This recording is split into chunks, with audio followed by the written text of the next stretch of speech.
নমস্কাৰ এই মুহূৰ্তত পিএম কিষাণ হিতাধিকাৰীসকললৈ আহি পৰিছে অত্যন্ত ভাল খবৰ কিয়নো শীঘ্ৰেই 13 নম্বৰ কিস্তিৰ পইচা মুকলি কৰিব মোদী চৰকাৰে ধন লাভ কৰিবলৈ হিতাধিকাৰীয়ে কৰিব লাগিব এই তিনিটা কাম লগতে কেনেকৈ চেক কৰিব পাৰিব আপুনি এই ভিডিঅ'টোৰ মাধ্যমেৰে সবিশেষ দেখুৱাই দিয়া হ'ব আপোনালোকে শেষলৈ চাই থাকিব এই মুহূৰ্তত জনাই আছো big breaking news PM Kisan হিতাধিকাৰীসকললৈ সুখবৰ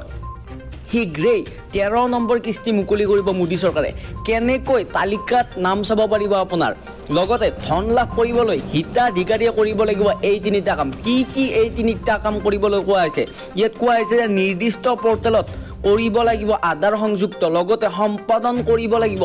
ইকেৱাইচিৰ কাম তাৰ পিছত নিজৰ নামত থকা ভূমি সম্পৰ্কীয় নথিও সংলগ্ন কৰিব লাগিব লগতে কোৱা হৈছে নথি সম্পৰ্কীয় অসুবিধাৰ সন্মুখীন হ'লে দিব পাৰিব অভিযোগ লগতে ইয়াত এটা হেল্পলাইন নম্বৰ দিয়া আছে যোগাযোগ কৰিব কোৱা হৈছে এইটো নম্বৰত তাৰ পিছত কোৱা হৈছে যে লগইন কৰক pmkishan.gov.in তাৰ পিছত ক্লিক কৰক ফাৰ্মাৰ্ছ কৰ্নাৰত গৈ ক্লিক কৰক বেনিফিচিয়াৰী লিষ্টত গৈ বাছনি কৰক আপোনাৰ এলেকা তাৰ পিছতে ৰাজ্য জিলা ব্লক গাঁও বাছনি কৰাৰ পিছতে তালিকাত চাব পাৰিব আপোনাৰ নাম এই মুহূৰ্তত জনাইছো এটা পিএম কিষাণ হিতাধিকাৰীসকললৈ অত্যন্ত ভাল খবৰ কিয়নো অতি শীঘ্ৰে মুকলি কৰা হ'ব 13 নম্বৰৰ কিস্তিৰ পইচা তো ভিডিঅ'টো এইখিনি আছিল যদি ভিডিঅ'টো ভাল লাগিল তেতিয়াহ'লে এটা লাইক কৰি দিব আৰু এই চেনেলটো ছাবস্ক্ৰাইব কৰিব ধন্যবাদ জয় অসম।